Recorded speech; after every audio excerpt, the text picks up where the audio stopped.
پاکستانی جو Ahmad third semester کے طالب علم ہیں ان کو میں دعوت دیتا ہوں کہ وہ ڈائٹ پر آئیں اور اپنی تقریر جو ہے پیش کریں۔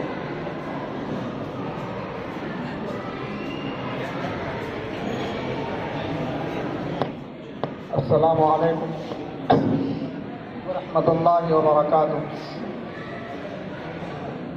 ڈائس پر تشریف فرما معزز اساتذہ کرام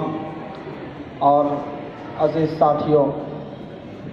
ہمارے خواب سے لبریز احمری آنکھیں، ہمارے خواب سے لبریز احمری آنکھیں، سفید رخ پہ پریشان عنبری آنکھیں۔ سب سے پہلے یوم آئین کی مبارکباد۔ جب ہم تجزیہ کرتے ہیں تو ہم دیکھتے ہیں کہ دراصل آئین آنکھ ہوتی ہے جس کی روشنی میں اس کے ماننے والے یا اس کی ماتحتی میں جو حضرات جو عوام رہتی ہے وہ چلتی ہے اور اپنا رخ طے کرتی ہے۔ جو اصول بنائے جاتے ہیں اس اصول کے مطابق اپنے آپ کو ڈھالنے کی کوشش کرتی ہے۔ اسی طریقے سے ہندوستان کا آئین بھی ہے جو مکمل جامع، جامد اور لچیلا ہے۔ مکمل جامع اور جامد اس طور پر جب اس کی تشکیل کی جا رہی تھی اور اس کو بنایا جا رہا تھا، اس وقت ہندوستان کے تمام طبقات کے افراد کو شامل کیا گیا اور وہ بہت پراندیش، سنجیدہ اور متانت کے پاسدار تھے۔ انہوں نے وقت کی ضرورت اور آنے والے ایام کے حالات کو دیکھ کر اس کی تشکیل کی۔ لچیلا اس طور پر کہ ضرورت کے اعتبار سے اور جو حالات آتے ہیں اس کے اعتبار سے اس کے اندر ترمیم کی گنجائش بھی رکھی، جو ہمارے سامنے وقتاً فوقتاً ترمیم کی صورت نظر آتی ہے اور ہم اس کو دیکھتے ہیں۔ ہندوستانی آئین کو جس وقت تیار کیا جا رہا تھا اس وقت بھی متعلقہ آئین کی نظر ثانی کی گئی تھی۔ اسی وجہ سے مختلف ملکوں کے جو اچھی خصوصیات تھی اور خاصیات تھی اس کو شامل کیا گیا، لیکن ایک چیز اور تھی جس کے پیچھے، جس کی روشنی میں آئین کو تشکیل دیا جا رہا تھا، وہ تھی دنیا کی سب سے پہلی جمہوری نظام، لچھوی جمہوری جس کے نام سے جانتے ہیں۔ لچھوی جمہوری دنیا کا سب سے پہلا جمہوریہ تھا جس کے اندر جمہوریت کے مکمل روح کو پیش کیا گیا، جہاں پر نہ پارٹی کا تصور تھا، نہ سیاست کا تصور تھا، بلکہ اس کا تصور تھا کہ عوام ایک ساتھ سر جوڑ کر بیٹھیں اور اپنے رہنما کا انتخاب کریں، پھر رہنما جو وقت کے حساب سے اس کو اپنے ساتھ لے کر چلیں۔ تمام لوگوں کو مکمل آزادی تھی۔ اسی طریقے سے جب ہندوستان کے آئین کو تیار کیا گیا اس کے سامنے بھی یہ چیز موجود تھی۔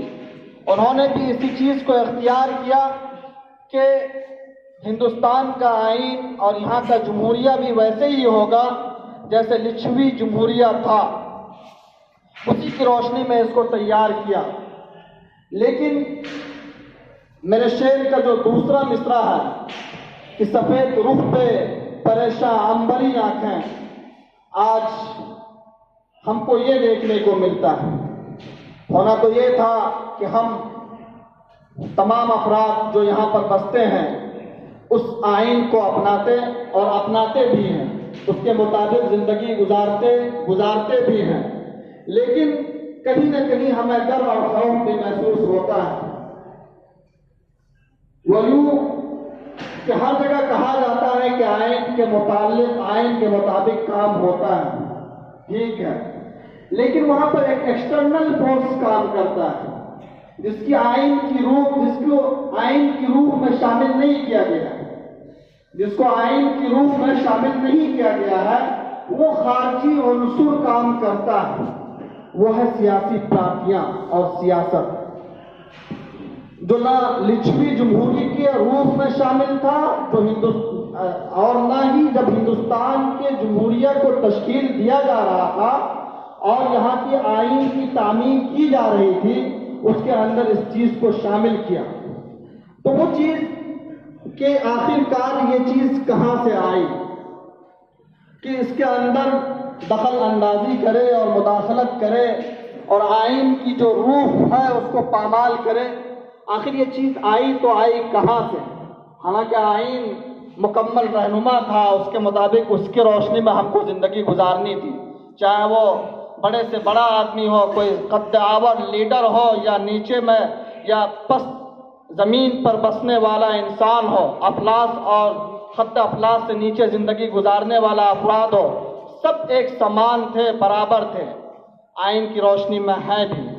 لیکن جو خارجی عنصر ہے اس کی مداخلت اور دوراندازی اور دخل اندازی کہاں سے آئی، اس چیز کو سمجھنے کی ضرورت ہے، کیونکہ یہ آئین کو کھوکھلا کر رہی ہے، اور آئین جو نافذ کیا جانا چاہیے اور نافذ ہونا چاہیے، جو اس کی روح ہے، اس کو کہیں نہ کہیں منہدم کرتی ہے۔ جب آئین کی تشکیل ہوئی تو اس وقت سیاسی پارٹیاں کا تذکرہ نہیں تھا، بلکہ صرف اتنا کہا گیا تھا کہ مختلف افراد جو عوام ہیں، وہ جو سیاست میں آنا چاہیں، کرسی پر صاحب اقتدار ہونا چاہیں، وہ اپنا چہرہ دکھائیں اور کچھ مختلف افراد آئیں اور ووٹنگ ہوگی، انتخابات ہوں گے، پارٹیاں نہیں ہوں گے، لیکن بالکل آزادانہ طور پر وہ افراد اپنے آپ کو پیش کریں، اس کے بعد عوام جس کا انتخاب کرے گی وہ عوام کو لیڈ کرے گی۔ لیکن جب 1951 میں عوامی نمائندگی کا قانون پاس کیا گیا تو اس وقت اس چیز کو شامل کیا گیا کہ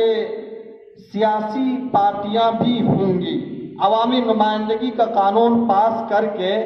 جمہوریت یا آئین کی روح میں ایک ترمیم کی گئی اور اس کو کھوکھلا کرنے کی کوشش کی گئی۔ آئین ہمارا یہ کہتا ہے کہ بھائی سب لوگ سمان ہیں، مساوات ہے، آزادی ہے اور بنیادی حقوق جو دیے گئے ہیں اس کو نافذ کیا جائے، لیکن جیسے ہی سیاسی پارٹیوں کی دخل اندازی کی گئی یا ہو گئی تو وہ تمام چیزیں دھیرے دھیرے اور رفتہ رفتہ کھسکتا ہوا نظر آنے لگا، اور نظر آ بھی رہا ہے، ہم لوگ اس کا مشاہدہ کرتے ہیں اور ہم لوگ کبھی کبھی اس کا فیس بھی کرتے ہیں، اس کا مقابلہ بھی کرتے ہیں، ہمارے سامنے ہمارے مقابل بھی ہوتا ہے۔ تو 1951 میں اس چیز کو پاس کر کے سیاسی پارٹیوں کی دخل اندازی کو شروع کیا گیا، جو اسی وقت سے آئین کی روح کو کھوکھلا کرتا ہوا نظر آتا ہے۔ حالانکہ مکمل طور پر اس چیز کو شامل نہیں کیا گیا، ایک باہری عنصر کے طور پر، خارجی عنصر کے طور پر یہ کام کر رہی تھی۔ 1985 میں اس کو مکمل طور پر عوامی پولیٹیکل پارٹیز کا لفظ دیا گیا، آئین کے اندر جوڑا گیا، 1985 کے اندر استعمال ہوا، اور اس کے اندر جو پولیٹیکل پارٹیز کے جو اصول ہیں اس کو بھی شامل کیا گیا، اس کے ایج کہاں کا ہونا چاہیے، کیسا ہونا چاہیے، کون اس کے اندر شامل ہوگا، وہ چیز اس کے اندر شامل کی گئی۔ تو کہنے کا مطلب یہ ہے کہ آئین کو جو چیزیں کھوکھلا کرتی نظر آتی ہے اس کے اندر سب سے بنیادی چیز سیاسی پارٹیاں ہیں، جس کا جمہوریت میں کوئی تصور نہیں ہے۔ تو آج جب آئین کے روح کو کھوکھلا کرتا ہوا نظر آتا ہے تو ہماری ذمہ داری بنتی ہے کہ ہم اس کے خلاف کھڑے ہوں اور اس کے خلاف جد و جہد کریں، اور جب تک ہم اس کے خلاف آوازیں نہیں اٹھائیں گی، جو ہمارے ساتھ ظلم و زیادتی ہو رہی ہے اور ہمیں طرح طرح کے مصائب اور مشاکل کا سامنا ہو رہا ہے، ہم اس کو فیس کرتے رہیں گے، اور یہ جو صورتحال نظر آتی ہے یہ صورتحال یوں ہی برقرار رہے گی، اور جو دبے کچلے لوگ ہیں، پسماندہ لوگ ہیں اور خط افلاس سے نیچے زندگی گزار رہے ہیں، بدعنوانی کا شکار لوگ ہیں اور کرپشن کا شکار لوگ ہیں، جس کو آج عدلیہ میں انصاف نہیں مل رہا ہے، اور اس کے لیے جو بھاگ دوڑ کرنے والے افراد ہیں، میڈیکل میں جاتے ہیں، اور آج بھی میڈیکل میں یا علاج کے لیے جو لوگ جاتے ہیں سرکاری ہاسپٹلس میں، وہاں پر جا کر کے جو عوام پبلک ہوتی ہے، عام پبلک ہوتی ہے، اس کو جو رگڑنا پڑتا ہے، اپنے آپ کو تپانا پڑتا ہے، یہ جو صورتحال ہے۔ اسی طریقے سے بڑے بڑے اور اچھے اداروں میں، حالانکہ اس کا ایک الگ قانون ہوتا ہے، لیکن وہاں پر بھی پولیٹیکل پارٹیز کی فورسز ہوتی ہیں، وہ وہاں پر بھی مداخلت کرتی ہے، اور وہاں جو بحالیاں ہوتی ہے اس میں بھی وہ مداخلت کرتی ہے۔ اس طرح کے جو حالات ہیں، اس چیز سے ہم نہیں لڑ پائیں گے، اس لیے ضروری ہے کہ ہم اس کے خلاف اٹھ کھڑے ہوں اور اپنے آئین کی روح کو بچائیں اور اس کے روح کو مکمل طور پر نافذ کرنے کی کوشش کریں، نہیں تو پھر حالات بد سے بدتر ہوتے چلے جائیں گے، اور ہم یوں ہی پاؤں تلے دبائے چلے جائیں گے اور مسلتے ہوئے چلے جائیں گے، ہماری زندگی یوں ہی گزر جائے گی، پھر ہمارے جو بعد کے جو ہمارے وارثین ہوں گے وہ آئیں گے، وہ بھی اسی چیز میں جلیں گے، وہ بھی اسی مداخلت کا شکار ہوں گے۔ آج ہماری ذمہ داری ہے کہ ہم سب سے پہلے اٹھ کھڑے ہوں۔ طویل سجدہ اگر ہے تو کیا تعجب ہے، طویل سجدہ اگر ہے تو کیا تعجب ہے، ورائے سجدہ غریبوں کو اور کیا ہے کام، خدا نصیب کرے ہند کے اماموں کو، خدا نصیب کرے ہند کے اماموں کو، وہ سجدہ جس میں ہے فلک، جس میں ہے ملک کی زندگی کا پیام۔ آج ہمیں تہذیب اور آئین کی بات سنائی جاتی ہے، لیکن جو چیزیں اس کو خارج کر رہی ہے، اس چیز کی پرواہ نہیں کی جا رہی ہے۔ میں بار بار ایک شعر کہتا ہوں کہ روکو نہ میری راہ گزر جانے دو، دن بھر کا تھکا ماندہ ہوں پہلے گھر جانے دو، تہذیب بھی سیکھوں گا یہ وعدہ ہے مگر تم پہلے میرا پیٹ تو بھر جانے دو، تم پہلے میرا پیٹ تو بھر جانے دو۔ جب یہ چیزیں ختم نہیں ہوں گی تب تک ہم آئین کی روح کو اور اس کے مکمل فائدے کو نہیں حاصل کر پائیں گے۔ اس لیے سب سے پہلے جو اس کے اندر دخل اندازی ہو رہی ہے اس کو روکنے کی کوشش کرنی ہے۔ وآخر دعوانا الحمدللہ رب العالمین۔ بہت بہت شکریہ بھائی عادل بستامی۔